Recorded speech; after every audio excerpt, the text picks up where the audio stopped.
Hello everyone. So today we are going to talk about Hackamores and dropped noseband bridles. This was brought about because of the update to StarStable adding dropped nosebands into the game. And in my video discussing the Icelandic horses and the drop noseband bridles, I said that I would go into depth about why these drop noseband bridles are so bad and what they do to your horse. So today that's what we're going to be talking about. I have put together a presentation and I have properly sourced it, and I'm going to explain why these bridles are so bad, and I decided to talk about Hackamores too in the process because they also fall under a relatively similar category. So let's get started. First question, we're going to go Hackamores first. What is a Hackamore? So a Hackamore is a mechanical bridle that doesn't have a traditional bit. The bit is there, but it's just on the outside of the mouth. So what happens is this causes pressure to be applied to the bridge of the horse's nose and under his chin when anyone pulls on the reins, which adds pressure to their face. It is for ample control, and it's for people who typically don't like to use traditional bits on their horse. So this is how it works. So you see this part here? It's connected to this rig and this down here. So when you pull on the reins, that pulls this forward, which puts pressure on the pole, which is the top of the horse's head up here. It puts pressure here. And when you pull, this pulls down like this, right? So it rolls like this. This has pressure right here on his nose, and then this comes up because when this rolls, this gets tighter. So what you're doing is you're applying pressure to the front of the face, and you're pulling back right here on the back of the head.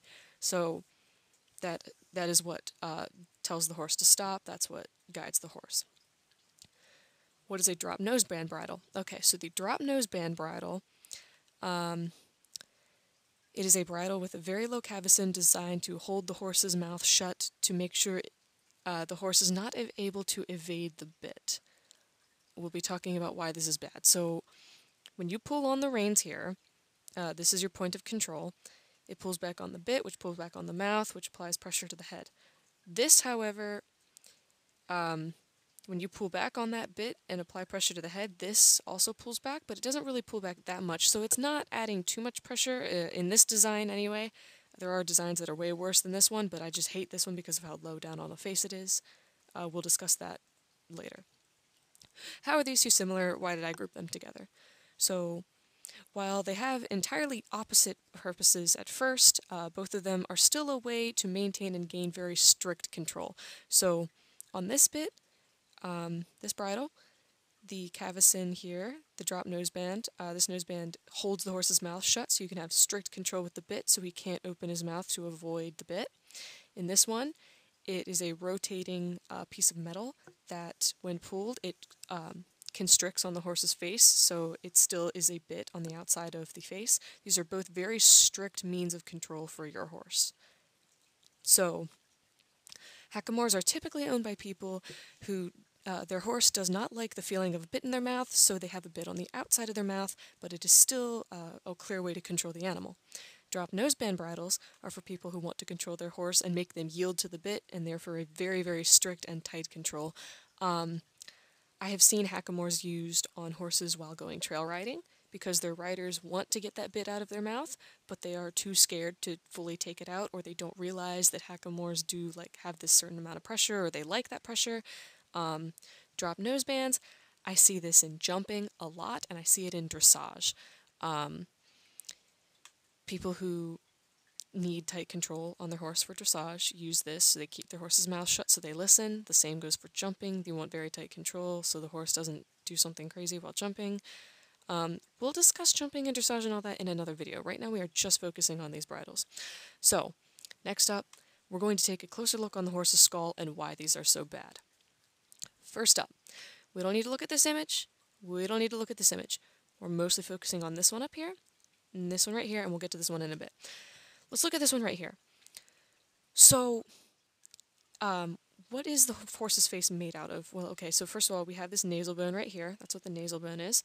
In this area, so this is where the horse breathes. This is their nasal cavity. This is how, when they breathe in through their nose, that's where it comes in. And the rest of their face here, this is all cartilage. So if we look at this horse's face, this is the cartilage, so the bone goes from here, stops right about here, and comes back here. So this is empty space, basically. This is all cartilage. So cartilage, for those of you who don't know, is like what your earlobes are made out of, what your nose is made out of. That's all cartilage. So, oops. So, when we go back to this thing here, his nose bones are right here, and this is all cartilage. It's forcing this down on cartilage. If we go down here, his nasal bones are right in here, so that's forcing all of that weight down on these very thin bones. Now here's a real picture of a horse's skull. That's what these bones look like. This is what they look like from the top, that's what they look like from the side. These bones are very, very thin, and they're very, very fragile, and it is more than likely that you can break these bones while using these bridles. Because they add pressure there. See, like, let's go back to the Hackamore. When you pull down on this bridle, it puts pressure here, which is putting all the pressure down on the horse's face, right down here on the skull and on those nasal cavities. The bottom isn't too much of a big deal. They have a pretty thick jaw. It's kind of hard to break a horse's jaw, so I'm not too worried about down here, but it's these nasal cavities, these really, really small bones that you can very easily break if you are using these bridles. So, again, what are the risks of using these? Both Hackamores and drop-down nosebands apply very heavy pressure to the horse's nasal bones and the cartilage within them. They can lead to these bones breaking, which will impede the horse's ability to breathe.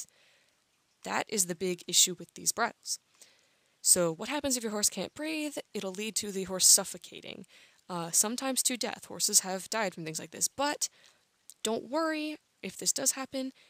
They can get surgery to fix this. It is not a guaranteed death sentence, and there have been many, many, many surgeries done where horses have been able to fix their nasal cavities, and they have been able to live very long and healthy lives despite having this happen. It is a very freak accident, though. It is not often that this happens, but it is still a risk there, and any caring owner would not want to entertain the possibility of this happening. It is a very, very rare occurrence that this will happen, but people who are not properly educated in how these bridles work or what they are used for are way more likely to inflict these injuries than people who are more experienced. So, can we use these bridles safely? Yes, it is possible to use these bridles safely. Again, I've seen Hackamores used on trail rides, and they've been used to maintain horses that are better behaved and more well-trained. Hackamores can be used as a stepping stone bridle to get into an easier bridle, one that doesn't have a bit at all. Yes, there are bridles that do not have bits whatsoever, and they are the safest option for your horse. We will get into them in a future video. It's much safer than a Hackamore.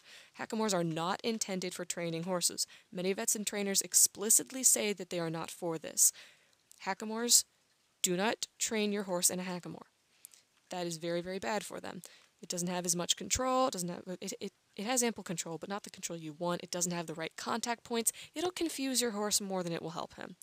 So sometimes horses are just looking to get adjusted into, sometimes horses take time getting adjusted to the lack of control, and it's a good step down. It's not so much a lack of control, but a change in pressure. Horses react differently to changes in pressure on their face. So what ends up happening is whenever these horses have a new pressure, sometimes they'll get anxious, they'll get nervous, they don't know what's going on. So it's good to, if you are trying to get into a completely bitless bridle, this will be an interesting stepping stone just so they're used to a different form of pressure being on their nose and not on their mouth. So that leads to my next point. I only recommend these bridles for experienced riders, and I cannot say this enough, but stay out of your horse's mouth, okay? It is so painful to be in your horse's mouth all the time. The less pressure that you apply to their mouth, the less likely they are to be in pain. Does pressure mean pain? No. No, it does not.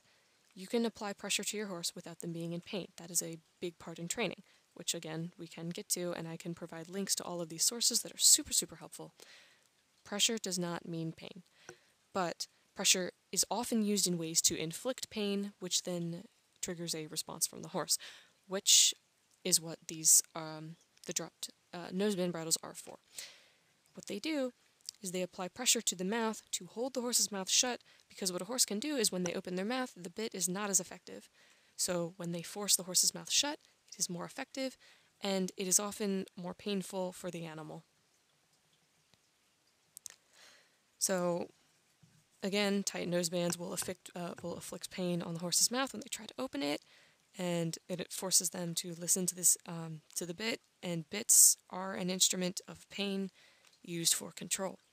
We will talk about bits in a future presentation. I don't want to make anyone too mad during this one, but this is just an introductory course to bits and different types of bridles, all inspired from StarStable and the drop noseband bridles that they have added.